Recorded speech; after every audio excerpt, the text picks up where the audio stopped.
இந்த யூனிவர்ஸ்லேயே ரொம்ப mysterious object அப்படின்னு சொன்னால் நீங்கள் எதை சொல்லுவீங்க? என்ன கேட்டிங்கன்னா நான் வந்து பிளாக் ஹோலை தான் சொல்லுவேன். ரீசன் என்னன்னு கேட்டிங்கன்னா, இது வரைக்கும் சயின்டிஸ்ட் வந்து ஸ்பேஸில் உள்ள மல்டிபிள் ஸ்பேஷியல் ஆப்ஜெக்ட்ஸான planets, stars, comets, asteroids, meteorites, இன்னும் பல ஸ்பேஸ் ஆப்ஜெக்ட்ஸ் லைக் நெபுலாஸ் இதெல்லாம் வந்து ஆராய்ச்சி பண்ணி அதை பற்றியான டீட்டெயில்ஸ்லாம் நம்மளுக்கு வந்து தெளிவாக ஹபிள் ஸ்பேஸ் டெலஸ்கோப், அதுக்கப்புறம் ஜேம்ஸ் வெப் டெலஸ்கோப் அது மூலயமாலாம் நம்மளுக்கு டேட்டாஸ் கொடுத்துட்டாங்க. பிளாக் ஹோலை பற்றி வெரி ரீசெண்ட் இயர்ஸில் தான் நமக்கான ஃபஸ்ட்டு ஒரிஜினல் டைரக்ட் இமேஜே நம்மளுக்கு கிடச்சிது. அதுவுமே இந்த அவுட் சைடு இருக்கிற அந்த ஒரு வியூ பிளர்ட் இமேஜ் தான் நம்மளுக்கு கிடச்சிது. பட் ஸ்டில் உள்ளுக்குள்ளார போய் ஆராய்ஞ்சு அதை பண்ணுற அளவுக்கு டெக்னாலஜியோ இந்த ஒரு விஷயமும் இது வரைக்கும் நமக்கு இல்லை. ப்ளஸ் அது ப்ராக்டிக்கலாக இது வரைக்கும் பாசிபிளாகவும் ஆகலை. ஸோ அதனால தான் நான் வந்து இந்த பிளாக் ஹோல்ஸ் தான் வந்து இருக்கிறதுலே ரொம்ப மிஸ்டீரியஸான மர்மமான ஆப்ஜெக்ட் இன் ஸ்பேஸ் அப்படின்னு நான் நினைக்கிறேன். நீங்கள் என்ன நினைக்கிறீங்க? பிளாக் ஹோல் தான் இருக்கிறதுலே வந்து ரொம்ப மர்மமான ஆப்ஜெக்டாக இன் ஸ்பேஸ், அப்படி இல்லைன்னா இதை தாண்டி வேறு ஏதாவது இருக்கா அப்படின்றத கமெண்ட்டில் சொல்லுங்கள். இந்த வீடியோவில் நான் வந்து உங்களை பிளாக் ஹோலுக்குள்ளார கூட்டிகிட்டு போக போகிறேன். ஒரு அப்சர்வராக நான் வந்து வெளியிலேருந்து உங்களை பார்த்துட்ருப்பேன். ஸோ நீங்கள் தான் இந்த பிளாக் ஹோலுக்குள்ளார என்ட்ராகி எக்ஸ்ப்ளோர் பண்ண போகிறீங்க.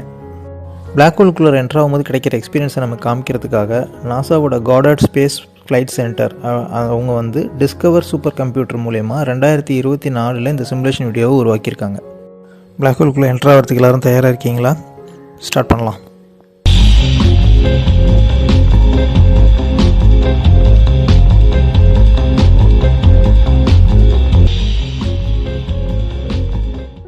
பிளாக் ஹோலுக்குள்ளே என்ட்ரு ஆகிறதுக்கு முன்னாடி ஒரு சின்ன இன்ஃபர்மேஷன் சொல்லிடுறேன். பிளாக் ஹோல் பற்றின வெரி பேசிக் இன்ஃபர்மேஷன்லாம் ஷார்ட்ஸ் வீடியோவாகவும் லாங் வீடியோ ஃபார்மேட்லேயும் நம்மளோட சேனலில் ஆல்ரெடி அப்லோட் பண்ணியிருக்கோம். ஸோ அதெல்லாம் பார்க்காதவங்க ஃபஸ்ட்டு அதை போய் பார்த்துட்டு அதுக்கப்புறம் நீங்கள் வந்து பிளாக் ஹோலுக்குள்ளே என்ட்ரு ஆகிற தயாரினீங்கன்னா உங்களுக்கு இந்த ட்ராவல் ரொம்ப ரொம்ப இன்ட்ரெஸ்டிங்காகவும் புரிதல் அதிகமாகவும் இருக்கும். ஆல்ரெடி நம்மளோட வீடியோஸை பார்த்தவங்களுக்கு ஒரு சின்ன குவிஸ். நம்ம பிளாக் ஹோலுக்குள்ளார போகும்போது சிங்குலாரிட்டி அப்படின்ற ஒரு பாயிண்ட் வரும். அந்த சிங்குலாரிட்டி பாயிண்ட் அப்படிங்கிறது என்ன? கமெண்ட்டில் சொல்லுங்கள். இப்போ நீங்கள் உங்களோட ஃப்ளைட்டை ஸ்டார்ட் பண்ணுறீங்க, பிளாக் ஹோலை நோக்கி பயணிக்கிறீங்க. நீங்கள் ஃப்ளைட்டை ஸ்டார்ட் பண்ணும்போது பார்த்தீங்கன்னா என்டையர் ஸ்கையே வந்து உங்களுக்கு தெரியுது. நடுவில் வந்து சின்னதாக பிளாக் ஹோல் தெரியுது. அதை சுற்றி வந்து பிரம்மாண்டமாக நம்மளோட என்டையர் ஸ்கையும் அந்த கேலக்ஸிஸ் எல்லாமே வந்து உங்களுக்கு விஷுவலைஸ் ஆகிட்டுருக்கு. ஸோ அதான் நீங்கள் இப்போ அதோடு சேர்ந்து நீங்கள் ட்ராவல் பண்ணிகிட்ருக்கீங்க. இப்போ உங்களுக்கு ட்ராவல் ஸ்டார்ட் ஆகிடுச்சு. தூரத்தில் இந்த பிளாக் ஹோல் வந்து தெரிஞ்சிகிட்ருக்கு இல்லையா? நீங்கள் வந்து இப்போ கொஞ்சம் கொஞ்சமாக கிட்டக்க போயிட்டுருக்கீங்க. நீங்கள் பிளாக் ஹோலை நெருங்க அதோட ஹாட் ஸ்வில்லிங் கேஸஸ்லாம் பிளாக் ஹோலை சுற்றி வரதை நீங்கள் பார்க்கலாம். இப்போ நீங்கள் பிளாக் ஹோலுக்கு கிட்டக்க நெருங்கிட்டீங்க. ஆல்மோஸ்ட் நீங்கள் இன்னும் கொஞ்சம் கிட்டக்க நீங்கள் போகும்போது உங்கள் கண்ணுக்கு வந்து ஃபோட்டான் ஸ்பியர் இல்லை ஃபோட்டான் ரிங்னு சொல்லப்படுற ஒரு சின்ன ரிங் மாதிரி ஒரு விஷயம் தெரியும்.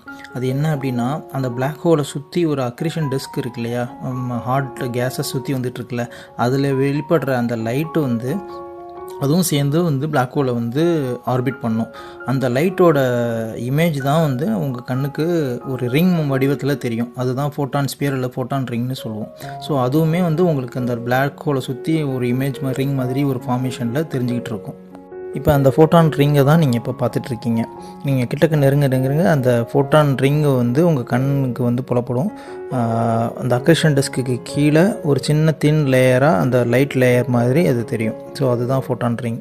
இந்த லைட்லாம் வந்து ஒரு மாதிரி கிட்டக்க போக எஸ்கேப் ஆகி மேலேயும் கீழேயும் எஸ்கேப் ஆகிறது நீங்கள் பார்க்க முடியுதா? அதுதான் வந்து நம்ம இதுக்கு முன்னாடி வீடியோஸில் நம்ம எக்ஸ்பிளைன் பண்ணியிருக்கோம். அந்த கிராவிடேஷ்னல் எஃபெக்ட்னால பிளாக் ஹோலோட அதிகப்படியான ஸ்பேஸ் டைம் கர்வேச்சர்னால இந்த லைட்டுமே வந்து வளைக்கப்பட்டு ஸோ அது வந்து ஸ்ட்ரைட்டாக உங்கள் கண்ணுக்கு வராமல் ஒரு பெண்டாகி நம்மளை வந்து ரீச் ஆகுது நம்ம கண்ணு.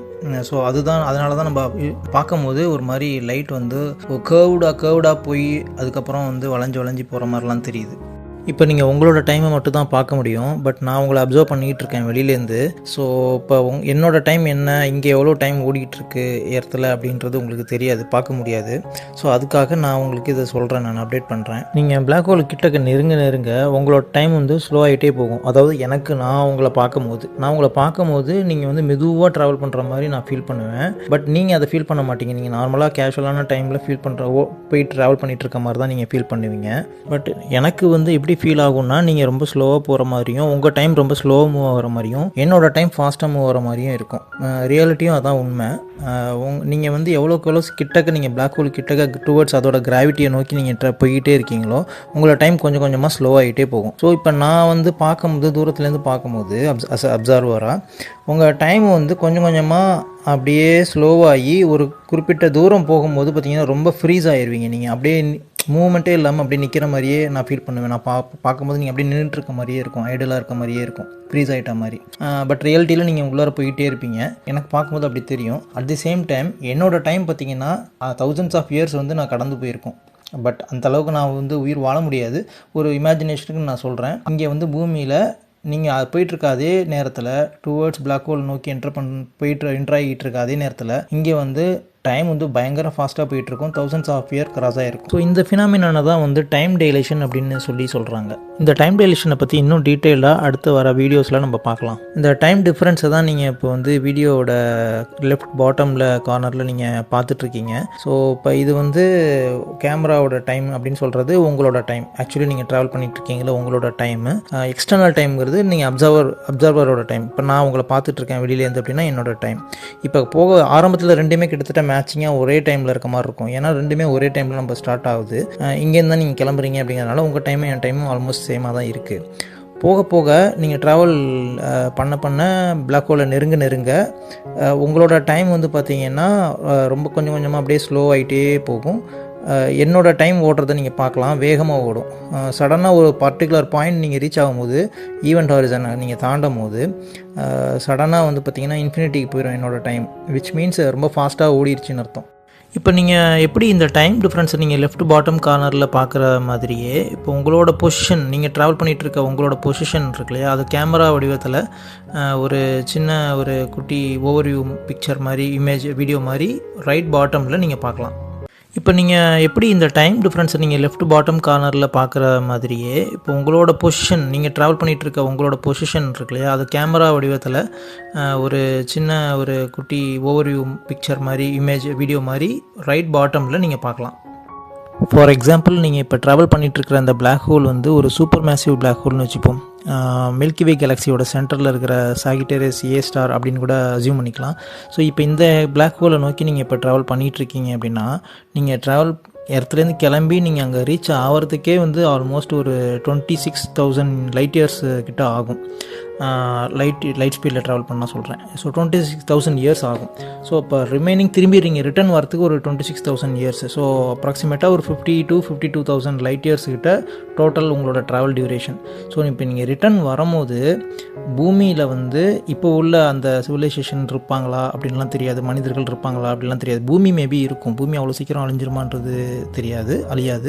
பட் அட்லீஸ்ட் மனிதர்கள் வந்து வேறு ஒரு பரிணாமத்தை அடைஞ்சிருக்கலாம், ஏகப்பட்ட மாற்றங்களை ஃபேஸ் பண்ணியிருக்கலாம். மனிதர்களே இல்லாமல் கூட வேறு ஒரு உயிரினங்கள் கூட இருக்கலாம். ஸோ நிறைய ஆச்சரியங்கள் உங்களுக்கு காத்திருக்கும். ஏன் அப்படின்னா 50,000 வருஷத்துக்கு மேலே கடந்து போயிருக்கும். இதுதான் இன்டர்ஸ்டெல்லார் மூவியில் ரொம்ப ஒரு எமோஷ்னல் சீனாக வந்து காமிச்சிருப்பார் கிறிஸ்டோஃபர் நோலன். நீங்கள் பிளாக் ஹோல் கிட்டக்கு நெருங்க ஆப்போசிட்டில் நீங்கள் பார்த்துட்ருக்க அக்ரிஷன் டிஸ்கோட லைட்டு வந்து ரொம்ப பிரைட்டர் ஆகிட்டே போகுது. இதுக்கப்புறம் தான் நீங்கள் ரொம்ப கேர்ஃபுல்லாக இருக்க வேண்டிய டைமு. ஏன்னா ஈவெண்ட் ஹாரிசனை நோக்கி நீங்கள் கிட்டக்க வந்துட்டுருக்கீங்க. ஈவெண்ட் ஹாரிசன் ஆல்மோஸ்ட் நெருங்கிடுச்சு, அதை என்ட்ரு ஆக போகிறீங்க. நீங்கள் ஈவெண்ட் ஹாரிசனுக்குள்ளார இப்போ என்ட்ரு ஆகிட்டீங்க. அப்படியே நீங்கள் ஸ்க்ரீனில் வந்து லெஃப்ட் பாட்டமில் பாருங்கள், கேமரா டைம் எக்ஸ்டர்னல் டைம் காமிக்கிறோம் இல்லையா, அதில் வந்து கேமரா டைம் வந்து உங்களோட டைமு எந்தளவுக்கு ஸ்லோவாக ஓடிக்கிட்டு இருக்கு இப்போ அப்படின்னு பாருங்கள். முன்னாடி வேகமாக ஓடிட்டு இருந்தது, இப்போ ரொம்ப ஸ்லோ ஆயிடுச்சு. அதே மாதிரி எக்ஸ்டர்னல் டைம் பார்த்திங்கன்னா கிட்டத்தட்ட இன்ஃபினிட்டி டைமுக்கு போயிடுச்சு. விச் மீன்ஸ் அது வந்து ரொம்ப டைம் ஓடிடுச்சு அப்படின்னு அர்த்தம், ரொம்ப ஃபாஸ்ட்டாக டைம் மூவ் ஆயிடுச்சு அப்படின்னு அர்த்தம். எனக்கு அஸ் அப்சர்வராக என்னோடய டைம் அது வந்து 99:99:99 அப்படின்னு காமிக்கிறது. விச் மீன்ஸ் ரொம்ப டைம் வந்து ஃபாஸ்ட்டாக மூவ் ஆகிருக்கு. நீங்கள் நோட் பண்ணலைன்னா மறுபடியும் இன்னொரு தடவை ரிமைண்ட் பண்ணிவிட்டு இந்த வீடியோவை ப்ளே பண்ணி பாருங்கள். ரைட் சைடு, வீடியோட ரைட் சைடு உங்களோட ட்ராவல் பொசிஷனையும் பாருங்கள். கரெக்டாக 3:15 3.15 அந்த டைமில் உங்களோட கேமரா டைம் 3.15 இருக்கும்போது உங்களோட பொசிஷன் வந்து ஈவெண்ட் ஹாரிசனாக என்ட்ரு ஆகுது. ஸோ விச் மீன்ஸ் ஈவெண்ட் ஹாரிசனுக்குள்ளே நீங்கள் நுழைஞ்ச உடனேயே உங்கள் டைம் ரொம்ப ஸ்லோவாகிடுது. அதே மாதிரி என்னோடய டைம் வந்து பார்த்திங்கன்னா அப்படியே இன்ஃபினிட்டிக்கு போயிடுது, ஃபாஸ்ட்டாக மூவ் ஆகி.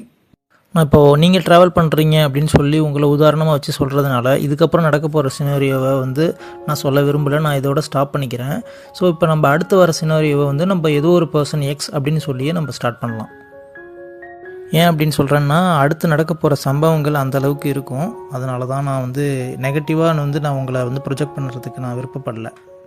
எக்ஸ் அப்படின்னு ஒரு பர்சன் வந்து இதே மாதிரி இப்போ உங்களை மாதிரியே ட்ராவல் பண்ணி ஈவெண்ட் ஹொரைசனுக்குள்ளார போயிட்டார் அப்படின்னு வச்சுப்போம்.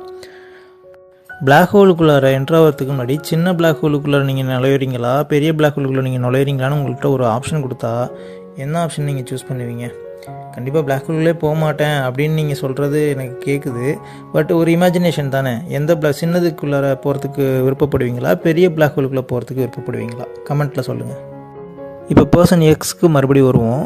பர்சன் எக்ஸ் வந்து நம்ம பார்த்தோம் ஈவெண்ட் ஹொரைசனுக்குள்ளார நுழைஞ்சிட்டாரு அப்படின்ட்டு. ஈவெண்ட் ஹொரைசனுக்குள்ளார நுழைஞ்சோடனே அவர் வந்து என்னெல்லாம் ஃபீல் பண்ணுவார்? அவர் ஈவெண்ட் ஹொரைசனுக்குள்ளார நுழைஞ்சிட்டாலுமே நான் வந்து அவர் அப்சர்வராக வெளியிலேருந்து நான் அவரை பார்க்கும்போது அவர் வெளியில் அந்த ஈவெண்ட் ஹொரைசனோட என்ட்ரன்ஸ்லேயே நின்றுட்டு இருக்க மாதிரியே தான் இருக்கும். ஃபுல்லாக உள்ளார போன மாதிரியே எனக்கு தெரியாது. அவர் வந்து அப்படியே ஃப்ரீஸ் ஆகி நிற்கிறாரு அப்படின்னு நினச்சி, ஏன் அவர் அங்கேயே நிற்கிறாரு, உள்ளார ஏன் என்ட்ரு ஆக மாட்டேங்கிறாரு அப்படின்னு நான் நினச்சிட்ருப்பேன். ஏன்னா என்னை பொறுத்த வரைக்கும் அவரோட டைம் ஸ்டாப்டு. அதனால் நான் அவருக்கு மூவ் ஆகிறதே தெரியாது, எனக்கு ஃப்ரீஸ் ஆன மாதிரி தெரியும். பட் அவர் ஆல்ரெடி உள்ளார போயிருப்பார். இப்போ இந்த பர்சன் எக்ஸ் வந்து ஈவெண்ட் ஹொரைசனுக்குள்ளார நுழைஞ்ச உடனே அவரோட உடம்புல பயங்கரமான சேஞ்சஸ், ஃபிசிக்கல் சேஞ்சஸ் நடக்கும். இப்போ வந்து இந்த பிளாக் ஹோலோட ஹெவி டைடல் கிராவிடேஷனல் புல்னால் எஃபெக்ட்ஸ்னால் அவரோட உடம்பு வந்து வெர்டிக்கலி வந்து ஸ்ட்ரெச் ஆகும்.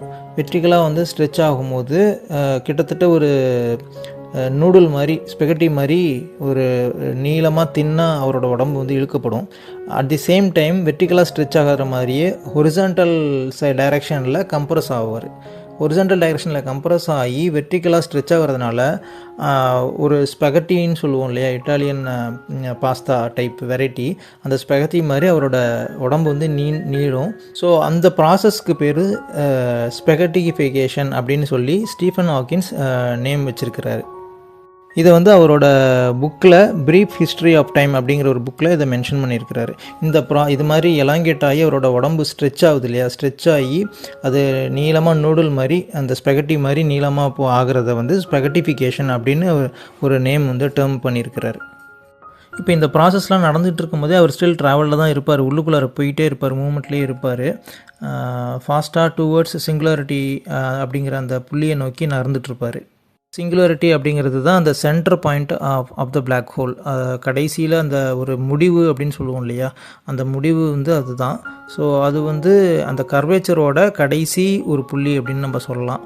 அது எங்கே இருக்குது, எவ்வளோ தூரத்தில் இருக்குது நம்மளுக்கு தெரியாது. ஆனால் அது வந்து ரொம்ப ஸ்டீப் கர்வேச்சரில் இன்ஃபினிட்டி தூரத்தில் அது ஏதோ ஒரு இடத்துல லொக்கேட் ஆகிருக்கு அப்படின்னு சயின்டிஸ்ட் சொல்கிறாங்க. நம்மளோட பழைய வீடியோவில் சொன்ன சிங்குலாரிட்டி கான்செப்டை மறுபடியும் ஒரு ஷார்ட்டாக ஒரு தடவை ரிமைண்ட் பண்ணுறேன். சிங்குலாரிட்டிங்கிறது என்னென்னா, ஒரு சின்ன சைஸ் உள்ள ஆப்ஜெக்ட்டுக்கு பல மடங்கு மாஸ் இருந்துச்சு அப்படின்னா அதோட கிராவிடேஷனல் புல் அதிகமாக இருக்கும். எப்படி அதிகமாக இருக்கும் அப்படின்னா, ஸ்பேஸ் டைமை வந்து அது அதிகமாக பெண்ட் பண்ணும். ஸ்பேஸ் டைம் அதிகமாக பெண்ட் பண்ணுறதுனால ஒரு பெரிய கர்வேச்சர் ஃபார்ம் ஆகும். பெரிய டீப் கர்வேச்சர் ஃபார்ம் ஆகும்போது ஆட்டோமேட்டிக்காக அந்த அதிகமான மாஸ் உள்ள ஆப்ஜெக்டை நோக்கி எல்லா கிட்டக்க வர பொருள் எல்லாமே ஈர்க்கப்படும், அந்த கிராவிடேஷனல் புல் அதிகமாக இருக்கிறதுனால. ஸோ அந்த பர்டிகுலர் எண்ட் பாயிண்ட்டு தான் சிங்குலாரிட்டி. டுவர்ட்ஸ் சிங்குலாரிட்டி நோக்கி ட்ராவல் பண்ணிகிட்டு இருக்கார்ல பர்சன் எக்ஸ், அவர் என்னன்னாரு, ஆல்ரெடி வந்து ஸ்பெகட்டிஃபிகேஷன் ப்ராசஸ் நடக்கிறதுனால அவரோட பாடி ஃபுல்லாக ஸ்ட்ரெச் ஆகி ஒரு ஸ்பெகட்டி மாதிரி ஆயிடுச்சு, நூடுல் மாதிரி. இப்போ ஃபர்தராக சிங்குலாரிட்டியை நெருங்கும் போது அவர் அப்படியே கம்ப்ளீட்டாகவே அவரோட உடம்புல இருக்க ஆட்டம்ஸே தனித்தனியாக தின் ஸ்ட்ராண்ட்ஸ் ஆஃப் ஸ்பெகட்டி மாதிரி தனித்தனியாக பிரிஞ்சு உடஞ்சி எல்லாமே பிரேக் ஆயிரும். ஸோ அவர் வந்து தனித்தனியாக அவரோட ஆட்டம்ஸாக வந்து பிரிஞ்சு போயிடுவார். ஷார்ட் அவரோட கதை முடிஞ்சது அப்படின்னு சொல்லலாம். பட் இப்போ ஒரு ப்ராக்டிக்கல் சினாரியோக்கு வருவோமா? இது எல்லாமே இமேஜினேஷன் தான், நம்மளால் பிளாக் ஹோலுக்குள்ளார கிட்ட கூட நெருங்க முடியாதுங்கிறது தான் யதார்த்தம்.